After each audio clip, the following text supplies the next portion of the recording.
Assalamualaikum warahmatullahi wabarakatuh. Pada hari ini, saya dan ahli kumpulan saya akan membentangkan tentang Tauhid 3 serangkai menurut pandangan Ahli Sunnah wal Jamaah dan Salafi Wahabi. Terlebih dahulu, izinkan saya memperkenalkan diri saya sendiri dan ahli kumpulan saya. Nama diberi Siti Nur Atira binti Muhammad Hafiz dan bernombor matrik 067915. Assalamualaikum warahmatullahi wabarakatuh. Nama diberi Farhana binti Muhammad Faiz, nombor matrik 067901. Assalamualaikum warahmatullahi wabarakatuh. Nama saya Faratun Najah binti Muhammad Rozari dan memegang kad matrik yang bernombor 068129. Assalamualaikum, saya Khairunisa binti Abdul Razak, nombor matrik 065428. Sebelum kami kupas dengan lebih mendalam tentang tajuk kami, suka untuk saya jelaskan terlebih dahulu apa yang dimaksudkan dengan akidah. Akidah dari segi bahasa adalah berasal daripada perkataan bahasa Arab iaitu aqadah yang bermaksud ikatan atau sangkutan atau pegangan yang kukuh. Manakala dari segi istilah pula adalah kepercayaan, keimanan dan keyakinan yang tidak mudah tergugat serta tidak mudah terpengaruh disebabkan oleh sesuatu. Di sini kita sudah jelas yang mana akidah ini adalah berkaitan dengan pegangan dan kepercayaan kita terhadap sesuatu. Akidah Islam sangat berkait rapat dengan kepercayaan dan keyakinan kita terhadap Allah sebagai Rabb dan Ilah serta beriman dengan nama dan sifat-sifatnya. Selain itu, kita juga hendaklah beriman dengan kewujudan malaikat, kitab-kitab, para rasul, hari akhirat dan beriman kepada qada dan qadar Allah. Kita wajib mengetahui, mempelajari dan mendalami ilmu akidah agar tidak mudah menyimpang daripada akidah yang sebenar. Di samping itu, akidah juga menjadi salah satu asbab utama Rasulullah SAW berjuang sepanjang hayatnya agar ia sentiasa berada di landasan yang betul seperti mana yang telah diwahyukan kepada baginda, supaya dapat mengelakkan daripada berlakunya pemesongan akidah. Akan tetapi, sejak kebelakangan ini, isu akidah Salafi Wahabi mula tersebar dan menyerang Ahli Sunnah wal Jamaah. Mereka menganggap diri mereka sahaja yang memahami Al-Quran dan As-Sunnah serta mereka menganggap orang yang bertentangan pendapat adalah sesat. Oleh yang demikian, kita perlulah teguh dengan pendirian kita iaitu hanya berpegang pada akidah Ahli Sunnah wal Jamaah agar tidak dipengaruhi.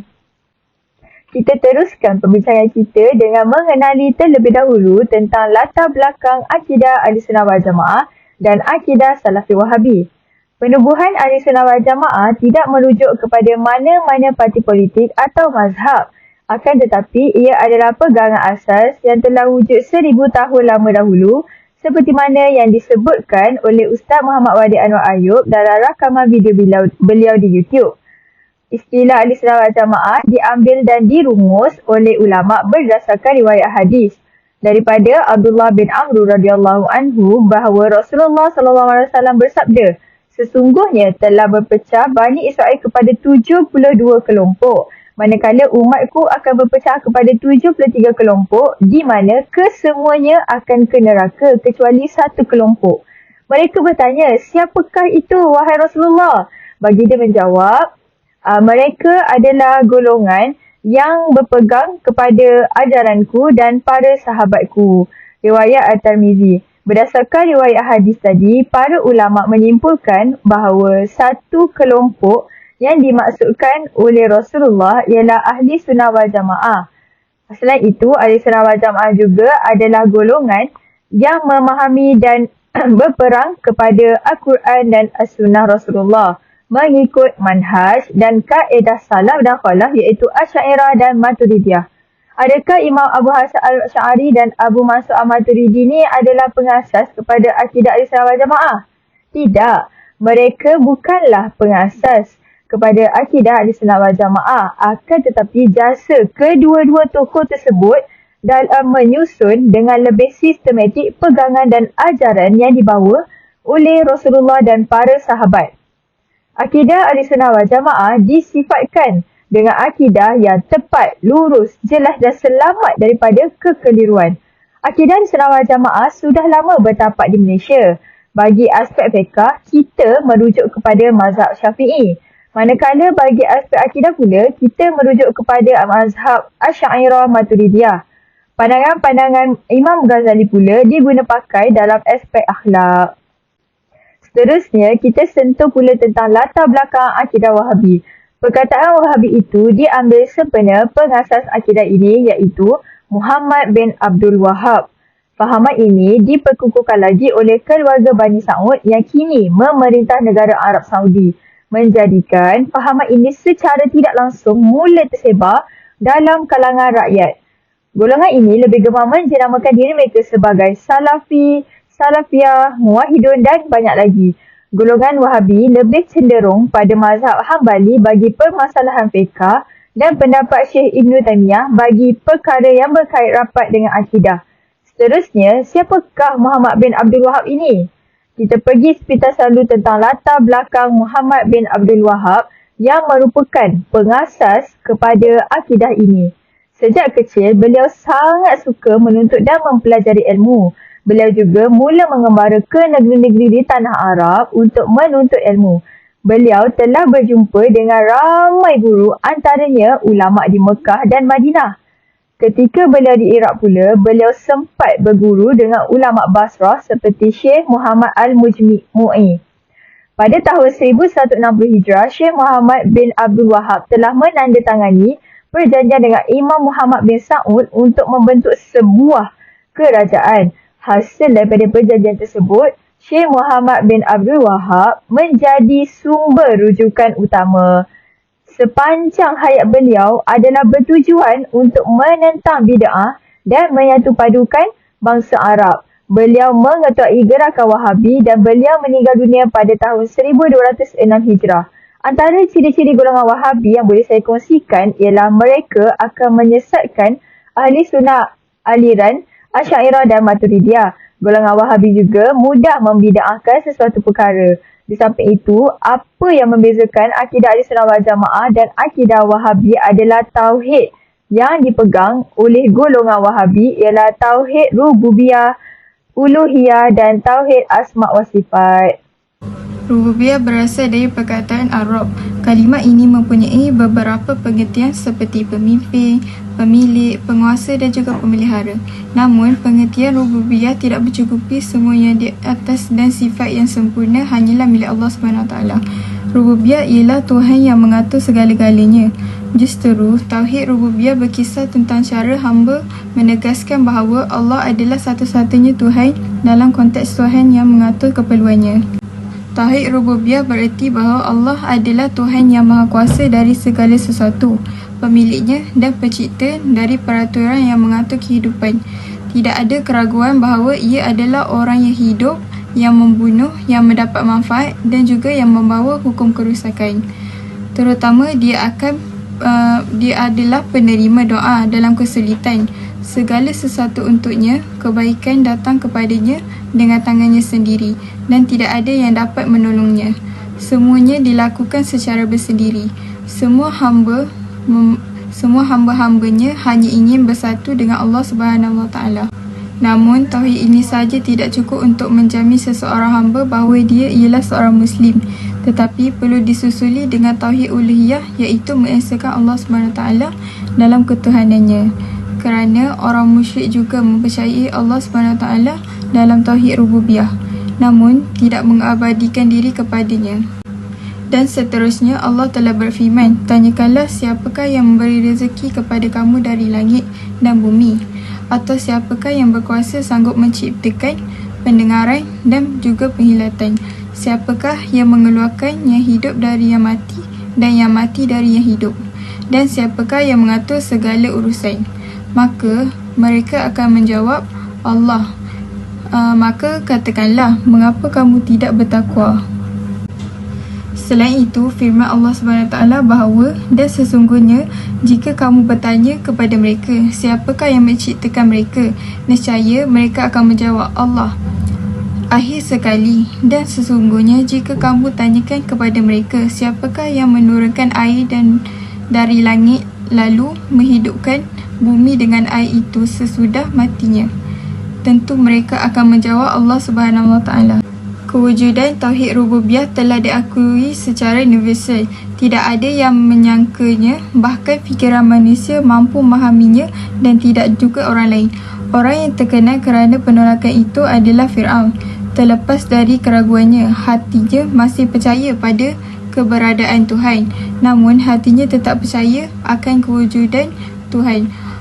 Allah juga berbicara tentang Fir'aun dan kaumnya dalam surah An-Naml ayat ke-14. Tauhid ini tidak akan memberi manfaat kepada orang yang beriman dengannya, melainkan dia disuruh beriman kepada dua tauhid yang lain, iaitu tauhid uluhiyah dan juga asma' wa sifat.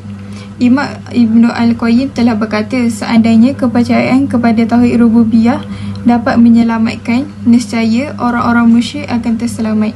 Namun, perkara yang paling utama dan menentukan ialah kepercayaan kepada tauhid uluhiyah yang membezakan orang-orang musyrik dan orang-orang yang menyembah Allah Subhanahu Wa Taala. Seterusnya, peranan tauhid rububiyah adalah agar kita dapat merasai manusia ini hina dan kerdil serta insaf akan kelemahan diri. Oleh sebab itu, manusia akan melihat kekuasaan Allah Subhanahu Wa Taala.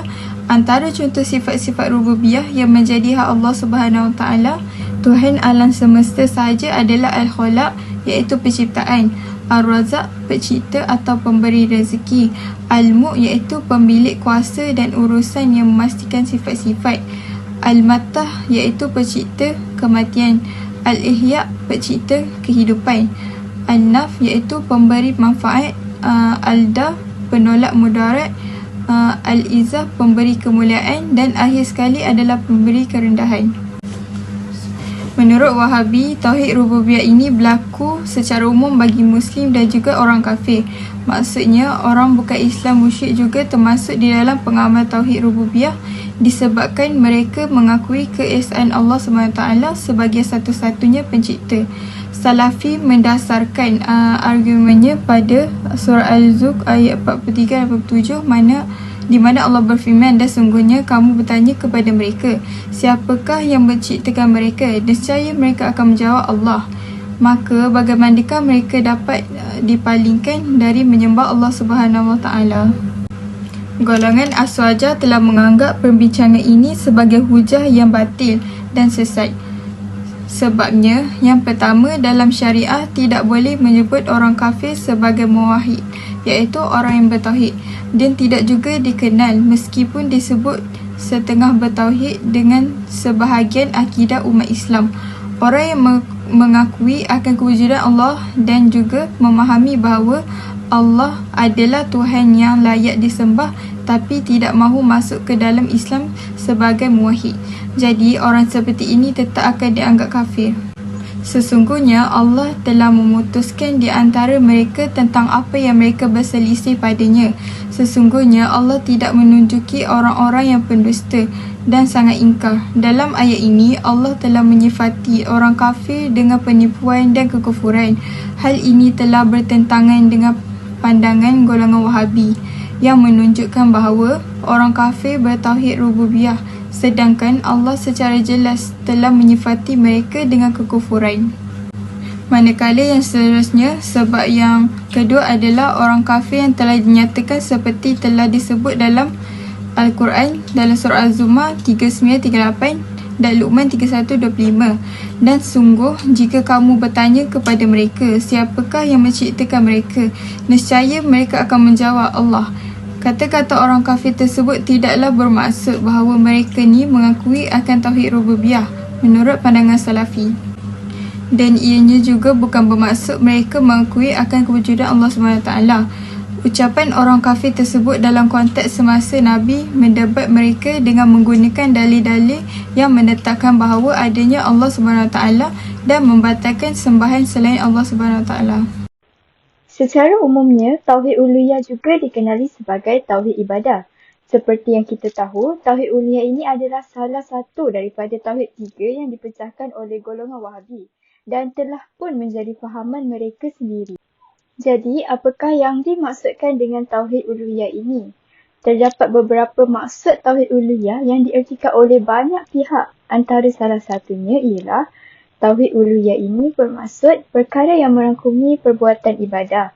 Contohnya solat, ibadah korban, berdoa, bernazar dan lain-lain. Seterusnya, pada pendapat Ibn Taymiyah pula, tauhid uluhiyah bermaksud apabila hak peribadatan kepada Allah SWT diberikan kepada yang lain selain daripadanya, maka berlakulah syirik atau dalam erti kata lain, iaitu menduakan Allah SWT. Golongan Wahabi ini, mereka cenderung dalam mengkufurkan orang Islam atau dalam bahasa lain, sesetengah daripada mereka digelar golongan Wahabi takfiri. Siapa orang yang mereka kafirkan? Jadi, golongan ini mereka mengkafirkan orang-orang Islam yang tidak bersetuju dengan mereka ataupun melakukan salah satu perkara menentang tauhid tiga ini yang mereka anggap sebagai jihad apabila mereka mengkafirkan orang-orang Islam tersebut. Jadi di sini saya ingin menerangkan sedikit tentang akidah Ahli Sunnah wal Jamaah. Ahli Sunnah wal Jamaah ini adalah aliran yang jelas kerana mereka ini berhujah atau melakukan sesuatu berasaskan sumber perundangan utama, iaitu berdasarkan Al-Quran, As-Sunnah, Ijma' dan Qiyas, tanpa menambah atau menolak sedikit pun salah satu daripada peranan sumber tersebut. Jadi, hal ini dapat meyakinkan kita sebagai orang Islam untuk terus memerangi akidah yang salah dan kita harus mendalami akidah yang betul dengan penyelidikan yang betul. Jadi, terdapat beberapa perkara yang dibahaskan dalam tauhid uluhiyah ini. Para ulama Wahabi menolak 3 perkara iaitu bertawasul, beristighosah dan bertabaruk kerana bagi mereka menyembah dan memohon pertolongan selain daripada Allah SWT telah melanggar akidah tauhid uluhiyah ini kerana ia diertikan sebagai menduakan Allah SWT. Akan tetapi 3 perkara tersebut iaitu bertawasul, beristighosah dan bertabaruk tadi diterima hampir ke semua ulama sejak 1200 tahun yang lalu. Bertawasul ini menjadi salah faham dan ditolak golongan Wahabi kerana menjadikan Rasulullah atau orang-orang soleh sebagai perantaraan meminta pertolongan daripada Allah. Manakala bertawasul pula disalahertikan apabila mereka ini memohon pertolongan dengan menyebut atau melafazkan Ya Muhammad atau nama para sahabat sebagai istighosah untuk memohon pertolongan daripada Allah SWT. Akhir sekali, bertabaruk juga menjadi salah faham bagi golongan Wahabi ini kerana memohon pertolongan daripada Allah SWT dengan menggunakan perantaraan benda-benda suci seperti jubah Nabi Muhammad SAW atau tempat yang Nabi pernah solat dan sebagainya. Jadi, mereka menganggap bahawa 3 perkara ini adalah bertujuan mensyirikkan Allah SWT kerana bagi mereka, dalam tauhid uluhiyah ini, mengesahkan Allah SWT adalah tujuan utama dan akidah mereka. Baiklah, jadi kita dah sampai ke pembahagian tauhid yang ketiga oleh golongan Wahabi iaitu tauhid asma' wa sifat. Kalau secara umumnya lah, tauhid asma' wa sifat ni bermaksud nama dan sifat Allah. Tetapi menurut definisi Ibn Taymiyah iaitu seseorang yang dikenali dengan beberapa ajarannya dan akidahnya yang sesat, tauhid ni bermaksud pengakuan seorang hamba tentang nama-nama Allah yang telah Allah tetapkan bagi dirinya dalam kitabnya ataupun sunnah nabinya tanpa tahrif, ta'thil, takyif dan tashbih. Jadi, seperti mana yang kita tahu, adalah wajib bagi seorang Muslim untuk mempercayai dan beriman dengan sifat 20 Allah tanpa sebarang pengecualian. Tapi golongan Wahabi sendiri dia menolak sifat 20 ni. Jadi kalau kita betul-betul mendalami sifat 20 Allah ni, kita akan tahu kenapa berlaku pencanggahan oleh golongan Ahli Sunnah wal Jamaah terhadap tauhid 3 serangkai ni. Kenapa Aswaja tak setuju dengan tauhid 3 serangkai ni? Jadi, saya akan terangkan dulu apa itu takyif, tashbih, tahrif dan ta'til. Okey, takyif ni maksudnya membagaikan atau menggambarkan, iaitu membagaikan dan menggambarkan bagaimana bentuk-bentuk sifat Allah dan hakikatnya serta menentukan keadaannya. Contoh yang sering dibahaskan adalah Ar-Rahmanu 'alal 'arsy istawa. Baiklah, golongan Wahabi dia menterjemah maksud istiwa tu dengan Allah istiwa di atas arasy dengan cara begini dan begini. Mereka tak rasa apa yang mereka terjemah itu adalah menggambarkan Allah. Okay. Jadi golongan ahli sunnah wal jamaah mengatakan bahawa perbuatan ini adalah terlarang dalam memahami nama dan sifat Allah. Istiwa tu perkataan Arab. Memang maksud dia kalau kita terjemah ke dalam bahasa Melayu bersemayam. Tapi cukup bagi kita untuk mempercayai dan beriman bahawa Allah beristiwa tanpa mempersoalkan caranya, kaifiahnya. Sebab kaifiah Allah ni tak terjangkau pun oleh akal fikiran kita.